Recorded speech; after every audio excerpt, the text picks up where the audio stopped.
when my parents canceled my wedding for my sister. The call that shattered everything.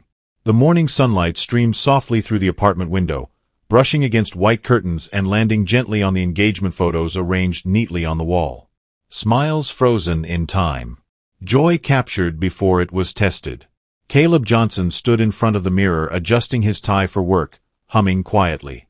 His phone buzzed on the dresser. He smiled. "Hey, Mom," Caleb answered warmly. "Good morning." There was no greeting on the other end.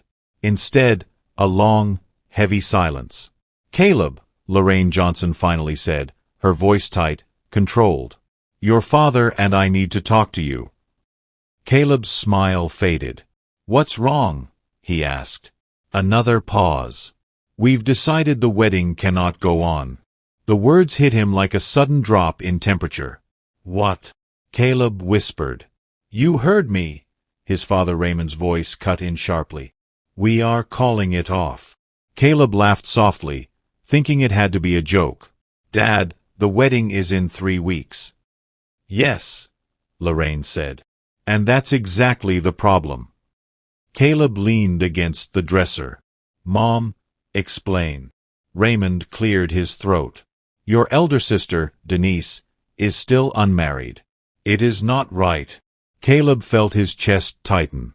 "For you to go ahead of her," Raymond continued. "People will talk." Caleb's voice shook.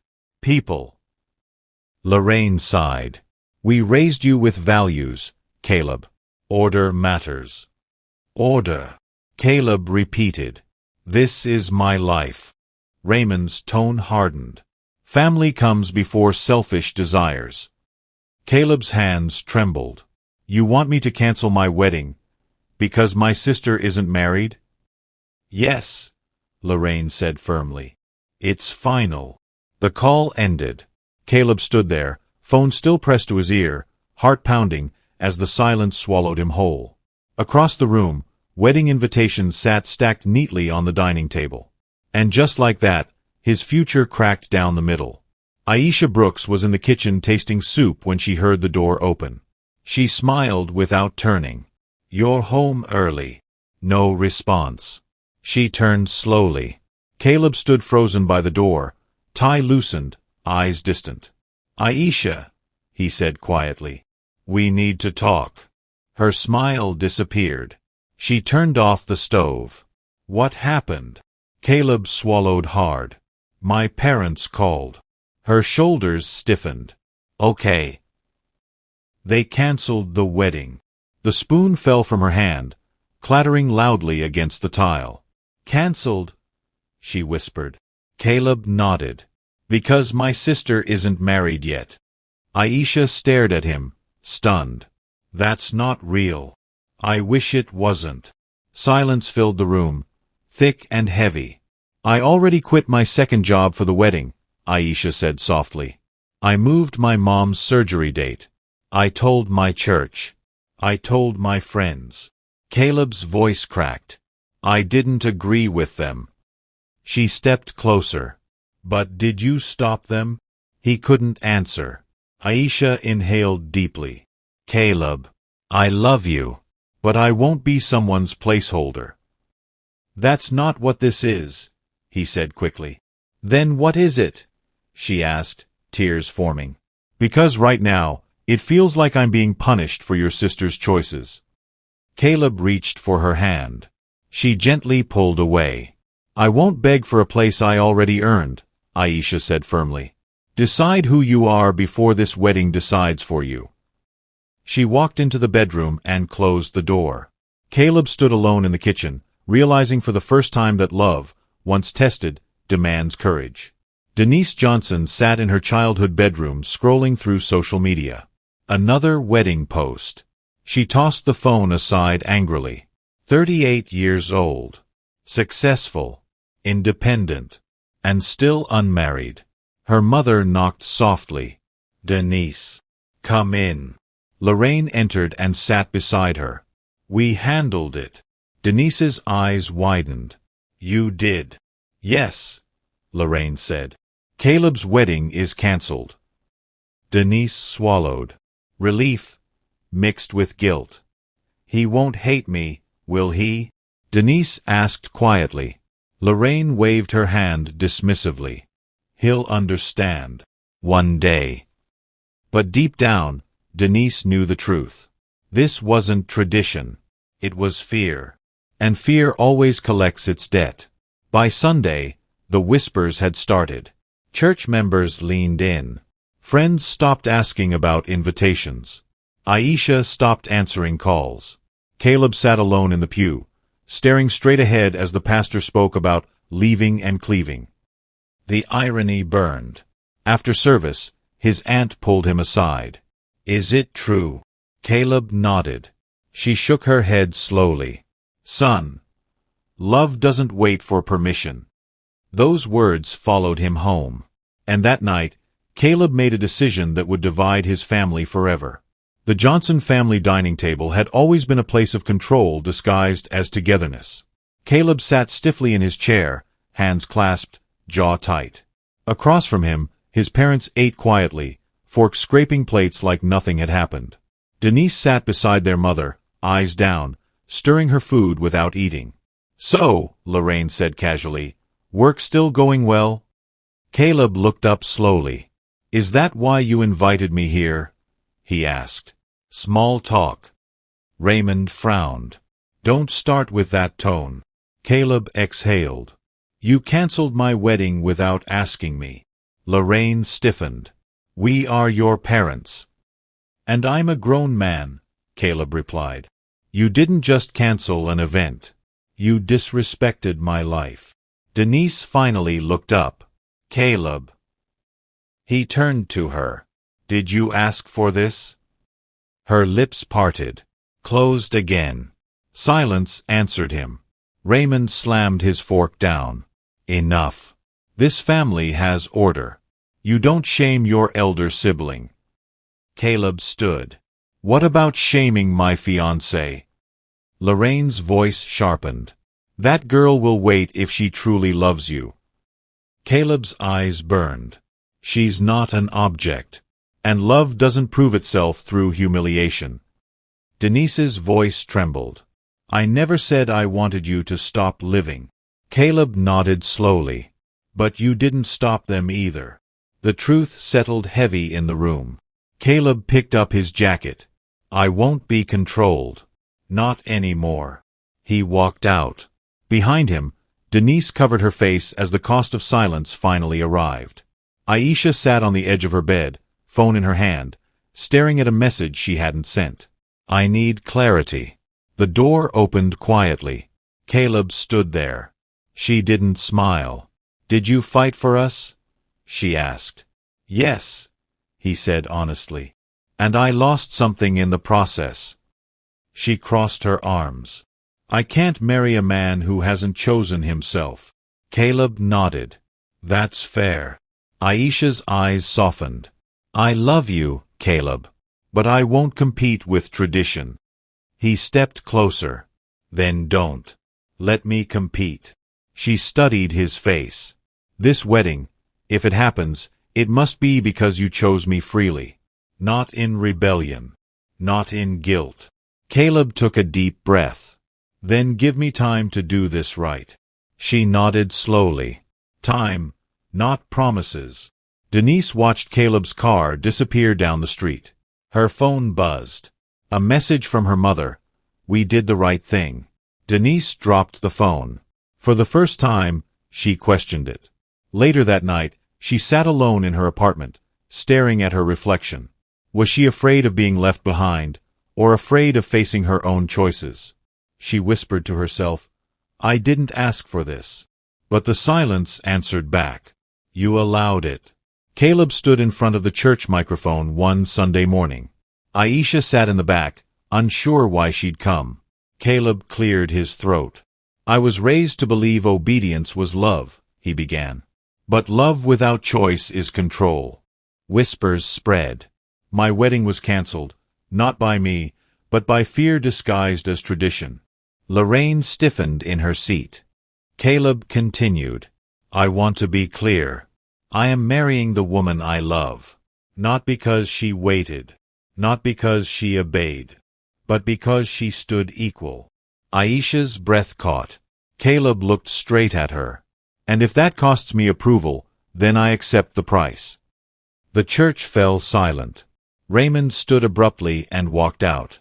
Aisha stood slowly too, then walked forward. She took Caleb's hand. And for the first time, the future felt real again. The fallout was swift. Family group chats went quiet. Invitations were returned unopened. Lorraine cried to friends about disrespect. But Denise sat alone, unable to sleep. She finally called Caleb. "I'm sorry," she whispered. Caleb listened. "I didn't stop them," she said. "And that's on me."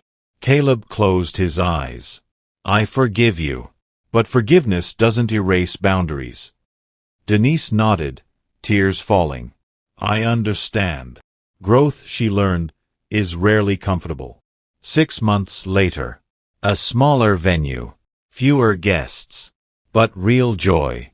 Aisha walked down the aisle, radiant, not because she waited, but because she was chosen. Caleb stood tall, no longer afraid.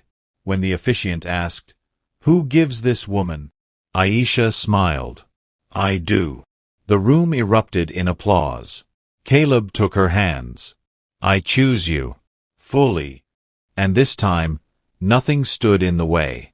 Marriage didn't magically erase the wounds. Caleb and Aisha learned that within the first month. The apartment was quiet one evening when Aisha finally said it. "They didn't call today either." Caleb nodded. "I noticed."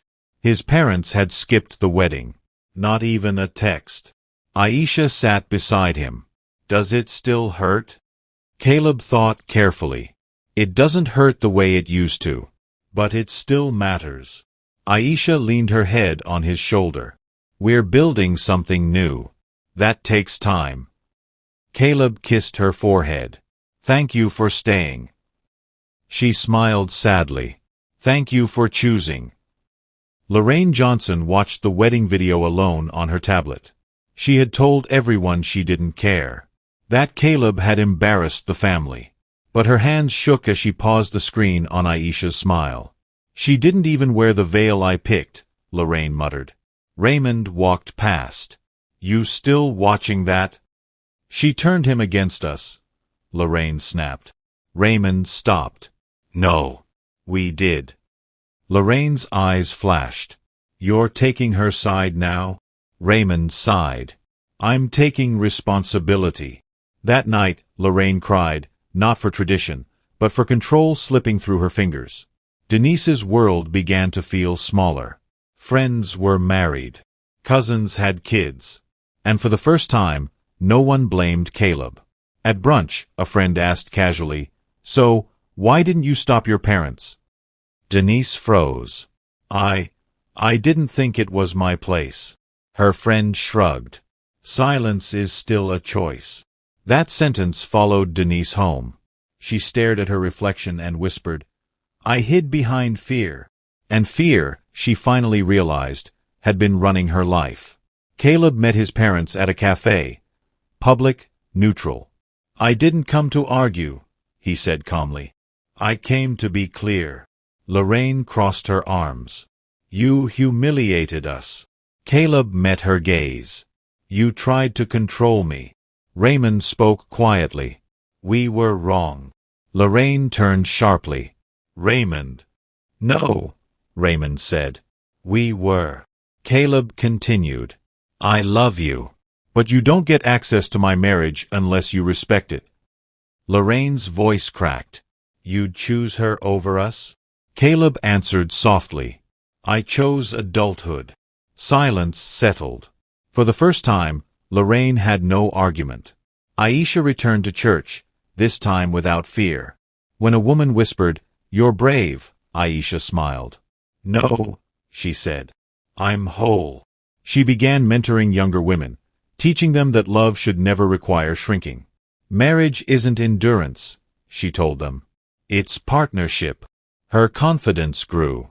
And Caleb watched with pride. The knock came on a quiet Saturday morning. Aisha opened the door.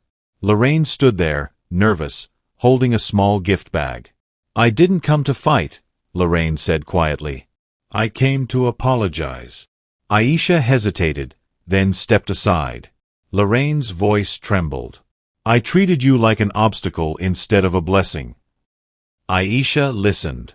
"I don't expect forgiveness," Lorraine added. "But I needed to say it." Aisha nodded. "Thank you for taking responsibility." It wasn't instant healing, but it was a beginning. Denise invited Caleb and Aisha to dinner. She stood nervously. "I need to say this out loud." Caleb waited. "I let my insecurity hurt you," Denise said. "I was afraid you moving forward meant I was failing." Aisha reached for her hand. "Your journey isn't measured by ours."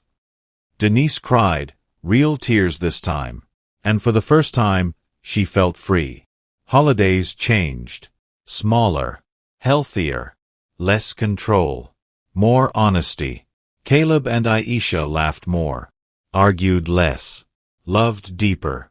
Their home became a place of peace, not performance. One evening, Aisha asked, "If we have kids, what will we teach them?" Caleb smiled. "That love doesn't compete with fear." Aisha nodded. "And tradition should serve people, not silence them." They held hands. Certain. Years later, Caleb stood at a family gathering, watching Denise laugh freely. His parents sat nearby, older, humbler. Aisha leaned into him. "Do you regret standing up?" she asked. Caleb shook his head. "No," he said. "Because love that survives control becomes truth." And that truth rewrote everything. Peace did not arrive loudly. It crept in slowly, in moments Caleb didn't expect. Like the first Thanksgiving Aisha hosted without anxiety. She stood in the kitchen stirring gravy while music played softly. No rushed opinions. No silent judgments. Just warmth. Caleb watched her from the doorway. "You okay?" she asked. He nodded. "I'm realizing peace feels unfamiliar." Aisha smiled. "That's what happens when chaos leaves." But later that night, when dishes were done and guests gone, Caleb lay awake. Peace didn't erase grief. It only made space for it. Raymond Johnson sat alone in his car outside Caleb's apartment one evening. He didn't knock. He just sat. 4 years, authority had been his language. He never learned apology fluently. But watching his son choose dignity over obedience haunted him. Raymond whispered to himself, "I raised him strong, just not for me." It was the first time pride loosened its grip. Denise deleted her dating apps. Not because she gave up, but because she stopped chasing. She enrolled in therapy.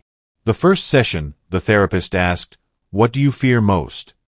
Denise answered honestly, "Being left behind." "And who taught you that?" the therapist asked. Denise swallowed. "My family." For the first time, she wasn't blaming Caleb. She was healing herself. At a cousin's wedding, an aunt leaned toward Aisha. "So, are you pregnant yet?" Caleb stiffened. Aisha smiled calmly. "No." The aunt laughed. "Clock's ticking." Aisha met her eyes. "Our life isn't a race." Later, Caleb apologized. "I should have said something." Aisha squeezed his hand. "You did, by standing with me." Marriage, she learned, wasn't about defending each other loudly. It was about alignment. Lorraine watched Aisha interact effortlessly with younger relatives. The respect. The confidence. The freedom. Lorraine finally admitted what scared her most. Not tradition breaking, but irrelevance. She whispered to Raymond one night, "What if they don't need us anymore?" Raymond replied gently, "Then we learn how to love without control." Lorraine cried. The test shook in Aisha's hand. Positive. She sat on the edge of the bed, heart racing, not from fear, but responsibility. Caleb knelt in front of her when she told him. "I promise," he said, voice steady, "our child will never inherit our wounds." Aisha smiled through tears. They'll inherit truth instead. When Lorraine heard the news, her first words were, "Is it a boy or girl?" Aisha answered, "We don't know." Lorraine nodded. "If it's a girl, we must." Caleb interrupted gently but firmly. "We won't repeat old rules." Lorraine froze, then slowly nodded. "I'm learning. It wasn't perfect, but it was progress." Months later, Denise stood in front of a mirror in a bridal store, not shopping, just looking. She smiled softly. "Marriage won't save me," she whispered. "But I'm not broken." She left without shame. Freedom followed her out. A daughter. They named her Naomi, meaning pleasantness after hardship. As Aisha held her, she whispered, "You won't carry what we survived." Caleb cried openly. Raymond stood quietly in the corner, realizing legacy wasn't control. It was change. Years later, Naomi asked innocently, "Daddy, why did Grandma almost stop your wedding?" Caleb smiled gently. "Because people sometimes confuse fear with love." Naomi nodded. "I'm glad you chose love."